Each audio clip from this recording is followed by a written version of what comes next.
Welcome to cosmic astromancy channel guys. Hope you all doing fine. आशा करती हूँ आप सभी स्वस्थ एवं प्रसन्न होंगे। तो चलिए निकालेंगे आज की energies. This is a reading of energy system और ये डेली एनर्जीज की अपडेट है। तो हमारे किन्हीं व्यूअर्स को अगर किसी प्रकार से रिफ्लेक्स में रिफ्लेक्ट होती है, उनकी ज़िंदगी से रेजोनेट होती है या कुछ सिनेरियोज एंड सिचुएशन से रेजोनेट होती है, तो यस, उसके लिए एक छोटी सी गाइडलाइन रहती है। बाकी everyone is free enough to take his own decision with his own discretion. तो यस, चलिए निकालते हैं एनर्जीज। तो I will be drawing 6 cards as usual. I have to hide it. This is star. क्या बात है, आज स्टार से ही रीडिंग स्टार्ट हुई है। That's a wonderful sign for today. And second is page of source. Third is 7 of Wands, divine union, twin flames, खुश हो जाइए, king of swords and last is page of wands. आज की जो भी cards हैं, कहीं भी कुछ कॉन्फ्लिक्ट नहीं दिख रहा है, बहुत अच्छे हैं, हारमोनियस कार्ड आए हुए हैं। तो चलिए सबसे पहले निकालेंगे कि आफ्टर ऑल ये स्टार क्यों आया है। स्टार बेसिकली देखा जाए तो स्टार ही इम्पैक्ट दिखाता है। जो भी लोग मीडिया में एंड या फिर सोशल प्लेटफॉर्म्स पे वर्क करते हैं, तो उनके लिए एक आज का दिन बहुत अच्छा है, पायस है।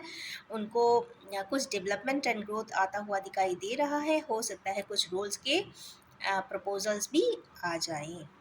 तो उसके साथ और डिटेल देखेंगे कि भाई स्टार क्यों आए हैं। बाप रे, एम्परर आ गए। हमारे कि नहीं व्यूअर्स को या तो कोई अथॉरिटेटिव फिगर जो काफ़ी सीनियर होंगे, एल्डर होंगे, या फिर एम्परर। एम्परर जब भी आते हैं तो एल्डरली या एल्डर लाइक या बॉस या फिर फादर फादर की इम्पोर्टेंस या फिर कुछ फादर की इन्वॉल्वमेंट लाइफ में आज या डेली कॉन्वर्सेशन में कुछ ना कुछ होती हुई दिखाई दे रही है। और वो किसी प्रकार का एक रोल प्ले ज़रूर करने वाले हैं। चूँकि बैकग्राउंड एम्परर में ही आया है और आंसर स्टार में आया है, तो कहीं ना कहीं किसी बात को लेकर वो काफ़ी अच्छा एक गाइडेंस देने वाले हैं, और जिससे कि लाइफ काफ़ी अच्छी हो जाने वाली है, हैप्पी हो जाने वाली है, रेडिएंट हो जाने वाली है। चूँकि स्टारी इफेक्ट है तो स्टारी हो जाने वाली है।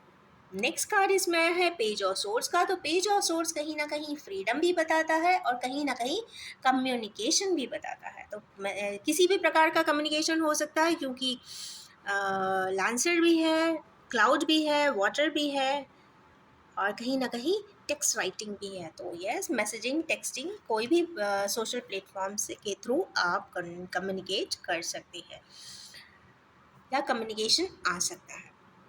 नेक्स्ट है इसका जो बैकग्राउंड का बैकड्रॉप कार्ड है, वो समथिंग फैमिली रिलेटेड है, लव रिलेटेड है। आज ये बोलना ज़रूरी है क्योंकि टू की ही एनर्जी ऑलरेडी यहाँ पर आई है। कुछ क्लैरिफिकेशन कार्ड में ये फैमिली आई है, तो कहीं ना कहीं ऐसा हो सकता है कि न्यू ईयर्स के साथ जो एक अपनापन, जनरली अपनापन सिर्फ अपने लोगों से ही मिलता है, अपने फैमिलियल से मिलता है, या बहुत close knit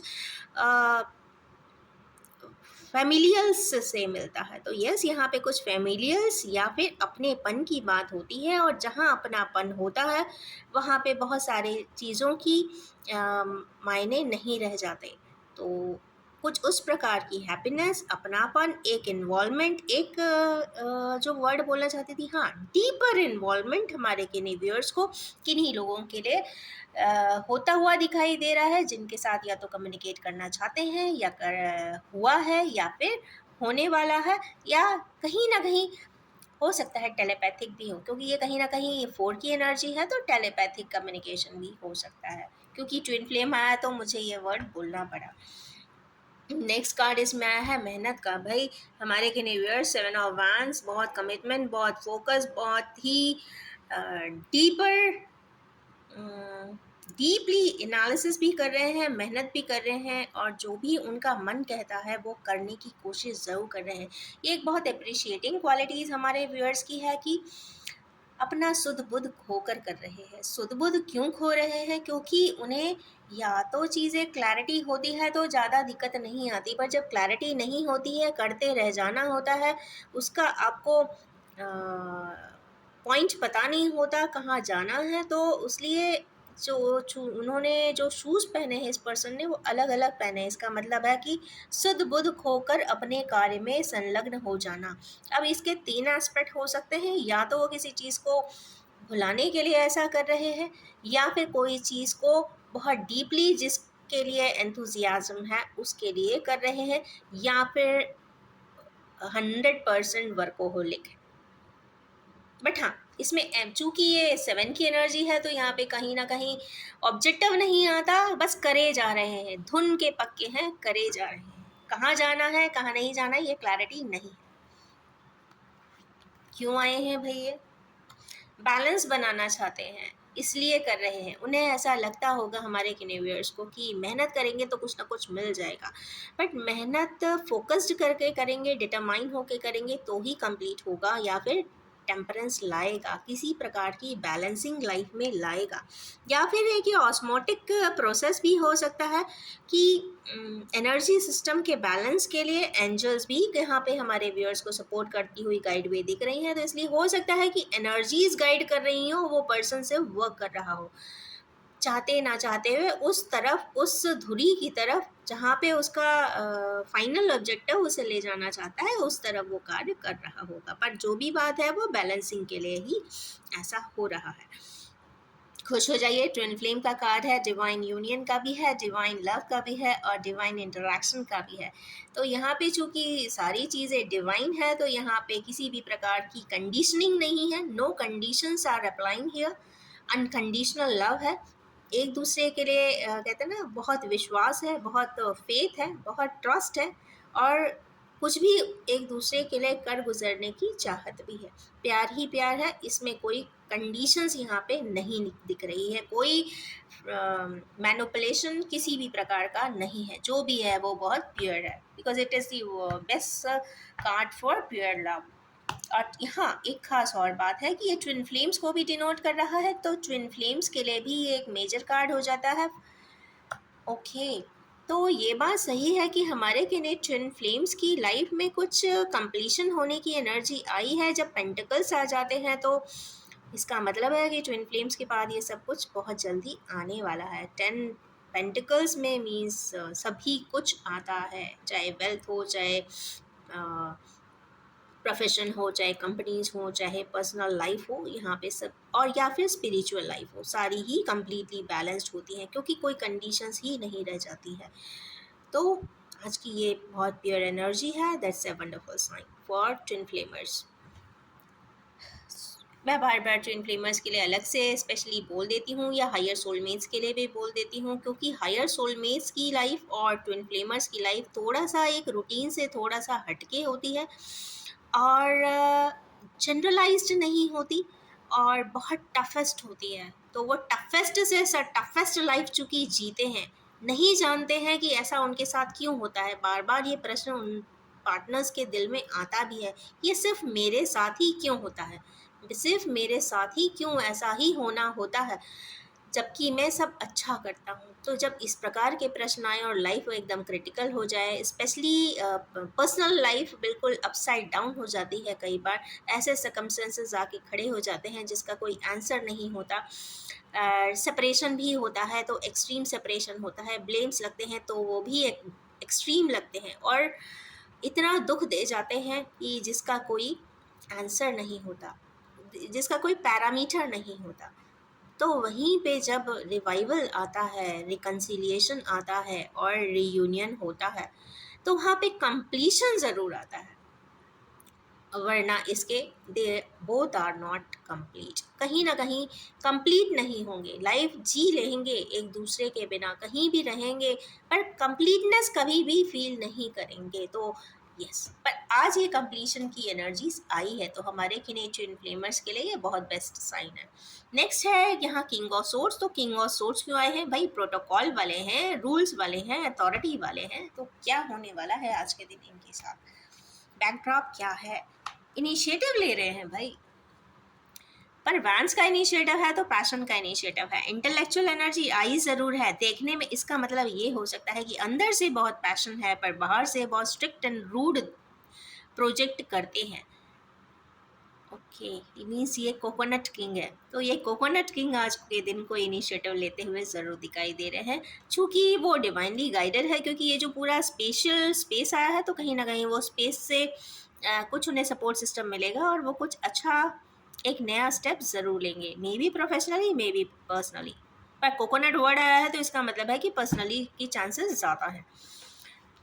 next last card है पेज ऑफ वाइन्स का। थोड़ी सी ये पैशनेट होते हैं, ड्राई वे पे होते हैं, आगे कर गुजरते हैं, बाद में सोचते हैं कि करेक्शन कैसे किया जाए। तो कुछ इस प्रकार की एनर्जी है, बट ये भी मैं बहुत बेस्ट एनर्जी मानती हूँ क्योंकि ये ट्रू होती है, पैशनेट होती है, उसमें अपनी एक एबिलिटी होती है कंप्लीशन की। तो कंप्लीशन तो ज़रूर ये लोग करते हैं, बट ये पर स्टेप ऑन पहले कर देते हैं। तो पहले स्टेप ले लेते हैं, बाद में वो प्रोसीजर बनाते हैं, अब मुझे ऐसा करना है। तो यस, वंडरफुल साइन है, बिकॉज इसमें कोई प्रॉफिट एंड लॉस का कैलकुलेशन नहीं होता, इसलिए मैं इसको भी एक अच्छी ब्यूटीफुल एनर्जी मानती हूँ। तो चलिए देखते हैं ये पेज ऑफ वैंड्स क्यों आए हैं, क्योंकि एस ऑफ वांस आ गए, पेज ऑफ वांस हो गए और ये सिक्स ऑफ वांस कंप्लीट विक्ट्री के लिए भाई कोई स्टेप उठाते हुए दिखाई दे रहे हैं। जनरली सिक्स की एनर्जी जब आती है तो पर्सनल लाइफ से रिलेटेड कुछ पर्सनल विक्ट्री की बात हो रही है, सक्सेस की बात हो रही है। यहाँ पे गार्लैंड भी है इस बैंड पे, तो कंप्लीशन ये विक्ट्री हासिल करके रहेंगे। चूँकि 6 नंबर होता है तो बैलेंस आके दे ही देता है। और अब निकालेंगे इसमें ही हम बॉटम ऑफ द डेक। तो बॉटम ऑफ द डेक यहाँ पर आई है queen of wands. So wands ही वैंस है, पैशन ही पैशन है, और पैशनेट या पैशन ड्रिवन एनर्जीज हैं आज की ज़्यादातर। यहाँ पे एम्परर भी आए हैं, खास बात है, किंग भी आए हैं, वैंस ही वैंस है और डिवाइन यूनियन भी है। तो चलिए ओरेकल से और क्लियर करेंगे। तो देखते हैं फर्स्ट सेट के कार्ड्स क्यों आए थे, एम्परर आज के दिन क्यों आए हैं और इसका क्या फाइनल आउटकम होने वाला है। 10 की एनर्जी है भाई, ये एक डेस्टिनी की एनर्जी है। जो भी टास्क है वो बहुत डेस्टिन्ड है, या फिर ऐसा कह सकते हैं कि ये डेस्टिन्ड टास्क कौन कंप्लीट करवाने में सहयोग देने वाले हैं। तो यस, एम्परर देने वाले हैं, फादर या फादर लाइक फिगर, या फिर आपके ऑफिस में जो बैठते हैं वो सबसे हाईएस्ट पोजीशन पे हैं, जो बहुत एल्डरली हैं और बहुत एरिस्टोक्रेटिक भी हैं, क्योंकि बहुत रॉयल दिख रहे हैं मुझे। तो यहाँ पे वो कोई डिसीजन ऐसा ज़रूर लेने वाले हैं या डेस्टिन्ड स्टेप ज़रूर लेने वाले हैं, जिससे कि हमारे व्यूअर्स की लाइफ एकदम असेंबल्ड हो जाएगी। नेक्स्ट है मैसेजिंग का कार्ड क्यों है। यहाँ पे कुछ ऐसा मैसेजिंग ज़रूर होगा जिसके बाद हमारे व्यूअर्स को रिकॉग्निशन और रिवॉर्ड ज़रूर मिलने वाला है। हम्बली वो उसे एक्सेप्ट भी करने वाले हैं, कुछ ना कुछ बहुत अच्छा रिकॉग्नाइज या फिर अवार्ड रिवॉर्ड कुछ भी उनको बहुत जल्दी ही मिलता हुआ दिखाई दे रहा है, उनके ही अपने कार्यों की वजह से। या ये भी हो सकता है कि चूँकि टेक्स्ट मैसेजिंग यहाँ पे मैसेजिंग है या इन्फॉर्मेशंस है या फिर कंटेंट है, तो कहीं ना कहीं इनको कोई ऐसा कंटेंट, ऐसा इन्फॉर्मेशन कहीं ना कहीं से ये भी हो सकता है कि कुछ पता चले और उसको वो रिकॉग्नाइज करें कि लाइफ में इसकी इम्पोर्टेंस क्या है, ये भी हो सकता है। और हम्बली एक्सेप्ट कर रहे हैं, इसका मतलब है जो भी है वो पॉजिटिवली एक्सेप्टेंस यहाँ पे दिखाई दे रहा है। नेक्स्ट है कि भाई मेहनत क्यों कर रहे हैं। तो भाई मेहनत कर रहे हैं पॉजिटिव मूवमेंट के लिए, क्योंकि वो आगे बढ़ना चाहते हैं, पॉजिटिव एंड पे जाना चाहते हैं, लाइट की तरफ जाना चाहते हैं, रेडियंस की तरफ जाना चाहते हैं। ये सोलफुल रेडियंस है, तो मतलब सूर्य की तरह चमकना चाहते हैं। और अपने लोगों के लिए जिनको वो अपना मानते हैं उनके लिए वो सब कुछ कर गुजरना चाहते हैं, क्योंकि सूर्य की एनर्जी बहुत आत्मा कारक एनर्जी होती है, और आत्मा कारक एनर्जी होती है तो वो सभी को जो उनके अपने होते हैं, जो उनको अपना दिल से मानते हैं, उनके लिए वो सब कुछ करना भी चाहते हैं। नेक्स्ट है डिवाइन लव। इस पे क्या ही बोला जाए, कल भी आए थे दोनों कप्स लेकर। हार्टेक एंड लॉस, तो कुछ ऐसा ज़रूर है हमारे व्यूअर्स के लिए, कुछ ऐसा चिन फ्लेमर्स की लाइफ में ज़रूर होगा कि उनको कुछ हार्टेक भी हो सकता है, कुछ लॉस भी हो सकता है, कुछ ऐसा ज़रूर पता चल सकता है जिससे कि दुखी हो जाएं बहुत ज़्यादा। तो कुछ ना कुछ पता ज़रूर चलने वाला है, मुझे ऐसा लगता है। 3 की एनर्जी है, कहीं ना कहीं जुपिटर गाइडेड थिंग्स हैं, तो जुपिटर गाइडेड थिंग्स में जनरली अपने आप ही स्वतः ही कोई इन्फॉर्मेशन उन तक पहुंचती है, भगवान के द्वारा या फिर सुप्रीम पावर के द्वारा, और जिससे कि उन्हें कुछ दुख होता हुआ दिखाई दे रहा है। नेक्स्ट है एस ऑफ वांस। क्यों है भाई, क्यों किंग ऑफ सोर्ड्स बने हुए हैं भाई? जो भी इमोशन किंग ऑफ सोर्ड्स की भूमिका मीन्स कोकोनट किंग्स जितने भी हैं हमारे व्यूअर्स, उनको कुछ इमोशनल लॉस ज़रूर या तो हुआ है या तो होने वाला है। 5 की एनर्जी है, बट खास बात यह है कि उस इमोशनल लॉस से वो बहुत कुछ सीखने वाले हैं। ये वर्ल्ड्स दिख रहे हैं तो कई सारे वर्ल्ड्स, कई सारे स्पाइरल्स उनकी लाइफ में ज़रूर आएंगे। इतना उसमें कहते हैं ना वेव्स आ जाएंगी लाइफ में कि वो इमोशनल वेव्स उनको बहुत कुछ सिखा भी जाएंगी, जो आज तक उन्होंने नहीं सीखा होगा वो भी वो यहाँ पे सीख जाने वाले हैं। तो इसे ट्रांसफॉर्मिंग का, तो यस, कोई दुख संताप आता है तो कुछ ना कुछ सिखाने के लिए आता है, तो यस हमारे के व्यूअर्स कुछ सीखने ज़रूर वाले हैं। नेक्स्ट है, लास्ट कार्ड निकालती हूँ मैं, विजडम का। तो भाई पेज ऑफ वांस, जो ऐसे की व्यूअर्स जो अपना कार्य करते थे बिना सोचे करते थे, और बाद में उसे प्रोसेस करते थे, प्रोसीजर बनाते थे, ऑब्जेक्टिव्स निकालते थे, उनको किसी प्रकार का विजडम ज़रूर आ रहा है। 5 की एनर्जी है तो विथ चेंजेस आ रहा है, इसका मतलब है जल्दी आएगा, कुछ इवेंट्स के साथ आएगा और कुछ विजडम लेकर आएगा। तो मतलब जो भी उन्होंने एक्सपीरियंसेस लाइफ में किए हैं, जो भी लेसन्स उन्हें ज़िंदगी में मिले हैं, दोनों को कंबाइन करके उनको कुछ विजडम ज़रूर मिलेगा, जिससे उनके अपने फिलॉसफी, अपनी ही डॉक्ट्रिन्स बदल जाने वाली हैं। तो इन्हीं व्यूअर्स एनर्जीज़ के साथ मैं अपनी इस रीडिंग को एंड करना चाहूँगी, और ये भी बताना चाहूँगी कि general, collective, timeless and gender free reading है। जब भी आपके सामने आएगी कुछ ना कुछ रेजोनेट ज़रूर करेगी। Wish you all have a happy, happy, happy and loving day. Thank you so much.